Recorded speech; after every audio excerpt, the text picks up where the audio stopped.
दोस्तों नमस्कार। भारत और रूस की दोस्ती काफी मजबूत है। दुनिया में किसी भी देश के मुकाबले भारत ने अपनी कूटनीति के जरिए रूस की हमेशा मदद की है और रूस ने अपने हथियारों से भारत की मदद। लेकिन अब दुनिया में भारत के हथियारों का बोलबाला है और रूस ने इन्हीं सबको देखते हुए भारत की मिसाइलों को अपने बेड़े में शामिल करने की बड़ी बात कह दी है। अब आखिर सवाल ये है कि रूस भारत की स्वदेशी मिसाइलों की मांग क्यों कर रहा है, जबकि उसके पास खुद की एक से बढ़कर एक खतरनाक मिसाइलों का बेड़ा है। वहीं दूसरा सवाल ये कि वो कौन सी मिसाइल है जो भारत से रूस लेना चाहता है। दरअसल रूस के मॉस्को डिफेंस ने एक बड़ा खुलासा किया है कि रूस को लंबे युद्ध के लिए भारतीय मिसाइलों की जरूरत है और रूस ने भारत की परले मिसाइल को लेकर चर्चा शुरू कर दी है। तो अब परले मिसाइल में ऐसा क्या खास है कि रूस अपनी मिसाइलों को भूलकर इस मिसाइल को लेना चाहता है? तो इसका जवाब है कि परले मिसाइल रूसी मिसाइल इस्कंदर को टक्कर देने में पूरी तरह सक्षम है, लेकिन रूसी इस्कंदर मिसाइल भारत की परले मिसाइलों से तकरीबन 8 गुना ज्यादा महंगी है। यानी सरल भाषा में कहें तो भारत की 8 परले मिसाइलों की कीमत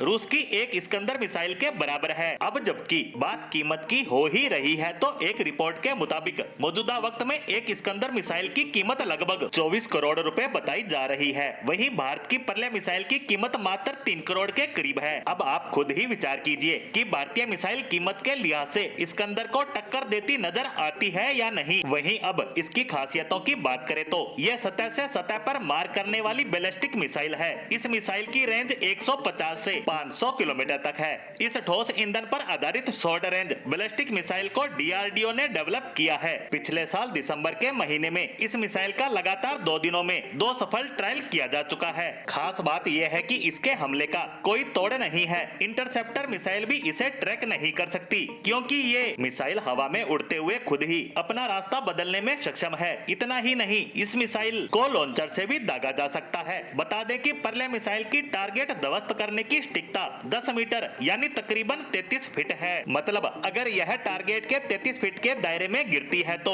उतना ही नुकसान करेगी जितना स्टिक निशाने पर गिरने से होता। छोटी दूरी होने से इसका फायदा ये है कि इसे आप देश की उत्तरी सीमा या पूर्वी और पश्चिमी सीमा से दागते हैं तो सिर्फ वही इलाका नष्ट होगा जितनी की आपको जरूरत है। खैर, भारत अपने सस्ते लेकिन खतरनाक और एडवांस हथियारों मिसाइलों से दुनिया भर के हथियार बनाने वाले देशों की नींद उड़ाने में लगा है। चाहे बात यहाँ अमेरिका की करें, रूस की करें या विश्व के अन्य देशों की, ये सभी भारत के दीवाने होते जा रहे हैं। और यही वजह है कि रूस से लेकर नाटो देश आज भारत की मिसाइलों की मांग करते नजर आने लगे हैं। नाटो पहले ही अपनी और अमेरिका के महंगे हथियारों को लेकर चिंता जाहिर कर चुका है, क्योंकि महंगे हथियारों के दम पर लंबे समय तक युद्ध लड़ना संभव नहीं है। और रूस से आई ये खबर भी इसी ओर इशारा कर रही है कि आने वाला समय भारतीय हथियारों का है। इसी के साथ भारत और रूस से जुड़ी इस खबर पर हमारी आज की पोस्ट को यहीं विराम देते हैं। धन्यवाद।